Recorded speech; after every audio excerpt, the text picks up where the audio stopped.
Ils étaient venus réfléchir à un sujet sensible, éclairer leur conscience sur la fin de vie. En France, une proposition de loi en suspens depuis la dissolution de l'Assemblée va, qui sait, légaliser le droit à mourir. Alors la communauté de paroisse de Rambervillers du diocèse de Saint-Dié avait invité le père Denis Ledogard, infirmier anesthésiste aumônier au CHU de Strasbourg. Il a livré ses réflexions sur l'accompagnement des patients, la souffrance, la mort. Il y fut confronté dès ses débuts de prêtre, en 1985, au chevet des malades du sida. Et donc moi j'ai été confronté, jeune prêtre, finalement à accompagner des jeunes qui étaient en train de mourir.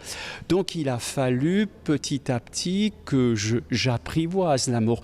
Autant quand vous accompagnez un malade, mettons qui a un cancer, on peut toujours dire, vous inquiétez pas, les protocoles avancent, on pourra vous aider. Le sidéen vous disait, mais moi je vais mourir, il n'y a rien. Il faut le reconnaître, c'est les sidéens qui ont développé les soins palliatifs en France.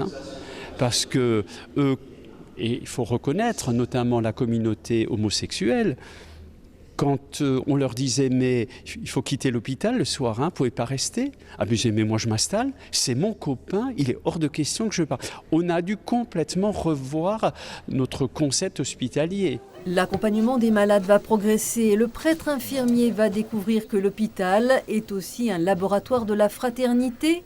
Celui de Strasbourg va s'ouvrir aux familles, notamment dans son service de réanimation. Un hôpital, quand on accompagne des malades en fin de vie, il faut laisser les services ouverts 24 heures sur 24. Je travaille à l'hôpital de Strasbourg en réanimation. On a décidé, en réanimation, il n'y a plus d'heures de visite. Les gens viennent 24 heures sur 24 pour des malades en fin de vie. On s'est dit, on va tenter, et on nous a dit, vous allez vous casser la figure, ça ne marchera jamais. Conclusion, au bout de 2 mois, tout le monde se sent mieux. Si j'ai une angoisse le soir à 10h, parce que mon mari n'est pas bien, je viens à l'hôpital et la porte est ouverte. Et je vois des choses formidables. Un ouvrier qui a des heures un peu de temps en temps, j'ai vu des ouvriers le matin, 6h30, venir en unité de réanimation pour faire un coucou à son épouse, parce qu'elle est en fin de vie. Alors on ne supprime pas la question, mais en tout cas on règle mieux la question. Denis Ledogard est régulièrement confronté aux demandes d'aide à mourir. Et il le sait, derrière les mots, il y a les mots MAUX. Quand le malade vous dit « je veux, aidez-moi à mourir », ça veut dire il faut traduire, décoder. Je ne suis pas bien, j'ai peur, je suis angoissé, restez avec moi. Ça veut dire il faut d'abord décoder le malade. D'abord il faut commencer par s'asseoir à ses côtés et peut-être prendre une main et peut-être lui dire qu'est-ce qui ne va pas? À quoi vous pensez? Vous voyez, rejoindre l'autre. La question reste posée sur l'aide légale à mourir. La position de l'Église, elle est immuable. Le droit à la vie est fondamental et inviolable. Mais il faut faire très attention, nous sommes dans une société qui n'est pas dirigée par l'Église. Alors, il faut le reconnaître, aujourd'hui en France, la grande religion, c'est laquelle? C'est la religion humaniste. Et la religion humaniste, elle ne réfléchit pas comme nous les chrétiens. Vous êtes dans un pays qui s'appelle la France. Il y a des lois. En tout cas, l'Église a son mot à dire. Quand elle parle au niveau d'une éthique universelle. Tu ne tueras pas, je suis le premier. Et tout le monde est à peu près d'accord. Je pense qu'il faut avancer dans le respect de chacun. Et si nous avançons dans le respect de chacun, c'est dans ce cadre-là qu'on pourra accompagner le chrétien dans une espérance, mais on accompagnera aussi le frère qui veut vivre cette humanité en lui donnant la main. Et c'est ainsi aussi qu'on construira une part d'humanité. Mais comment ne pas être sensible à la douleur d'un proche qui se sait condamné, qui réclame l'euthanasie ou le suicide assisté? Aujourd'hui, que dirait Jésus qui, lui aussi, a pleuré face à la souffrance et la mort de son ami Lazare?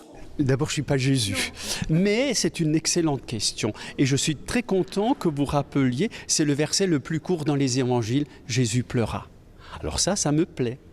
J'ai donc un Dieu qui pleure, c'est un Dieu qui rejoint mes souffrances, mes questions fondamentales. Ça m'intéresse. La seule question que Jésus a toujours posée quand il rencontrait des gens en souffrance, qu'est-ce que tu veux que je fasse pour toi? Et Jésus il fait quoi dans l'Évangile? Il retrousse les manches, il essaye de s'engager humainement, la preuve, il va guérir, il va encourager. Je reste convaincu que Jésus, même pour celui qui souhaite qu'on l'aide à mourir, jamais Jésus aurait porté un jugement. Je suis convaincu, il aura laissé l'autre libre. Souvenez, on l'a lu dimanche dernier, le jeune homme riche. Jésus lui dit, suis-moi. Mais il avait de grands biens et il s'en va. Et Jésus ne le retient pas, il ne le tire pas, non, c'est pas bien. Jésus l'aima, comme il aimera aussi celui qui, arrivé en fin de vie, va décider autrement. La question éthique sur la fin de vie ne ferme pas le dialogue, mais reste accueillante au choix de chacun pour le prêtre infirmier. Mais qu'en pensait l'auditoire? Vous êtes pour le droit à mourir ou le droit à vivre dans la dignité? Pour le droit à vivre dans la dignité. On peut même se poser la question si cette loi sur le droit à mourir, c'est pas aussi une question économique. C'est ça qui pose problème, parce qu'on veut passer en force à la limite et on ne se donne pas les moyens justement de mettre en place des soins palliatifs dignes de ce nom. C'est forcément des choses très très difficiles, mais ce qui est certain, c'est qu'on peut souhaiter une augmentation de ce qu'on appelle les soins palliatifs pour aider à accompagner les gens jusqu'au bout, mais dans la dignité, c'est certain.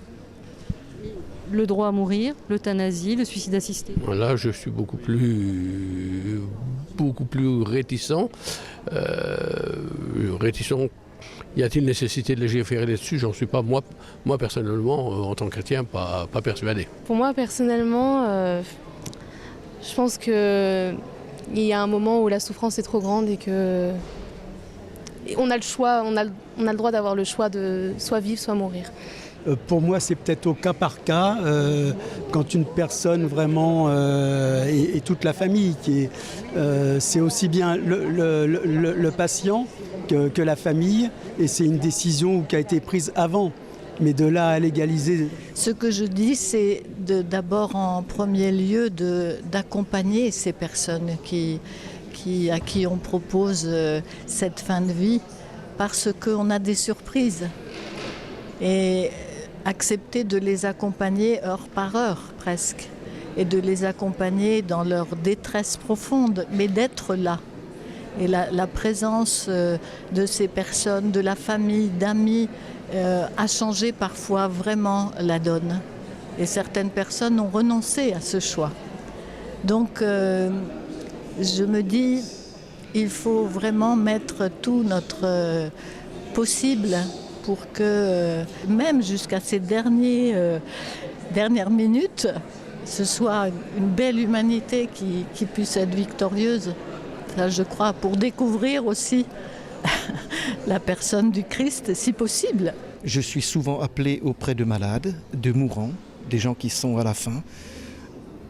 Je ne leur fais pas la leçon, je suis à côté d'elles, je leur prends la main. Ils sont croyants, enfin ils ont besoin de la présence du prêtre. Si besoin, ils peuvent recevoir l'hostie ou bien le sacrement des malades. Et vous pensez quoi de cette proposition de loi sur l'aide à mourir? Pourquoi pas? Pourquoi pas? Si on voit que c'est des gens qu'on ne peut plus sauver, il faut les aider à partir tranquillement, non? Au nom de quoi on s'acharne? Enfin... C'est pas le message de l'Église. C'est le mien. Il y a des tas de choses où j'attends de l'Église qu'elle soit un peu plus humaine et moins catégorique, quoi. C'est ça aussi, non? Accompagner, être le serviteur, voilà. Enfin, c'est ma façon de voir. Et finalement, quelle que soit l'issue du débat législatif en France, Denis Le Dogard formule son vœu le plus cher au jour du grand passage, que toute personne puisse avoir à ses côtés une main fraternelle. Je résume ça comme ça. Il n'y a pas de divinité sans humanité. C'est dans mes gestes de tendresse et d'affection, le regard que je porte, la main que je prends. C'est là où Dieu va calligraphier sa présence. Et même quand on accompagne les malades en fin de vie, il ne faut pas courir tout de suite dans la prière. Il faut rester profondément humain. La religion chrétienne, c'est la religion quand même de l'incarnation. Dieu se fait homme. Et c'est dans mes gestes que je peux poser, que je participe en quelque sorte à ce que cette vie qui s'éteint tout doucement reste une vie dans sa dignité jusqu'au bout.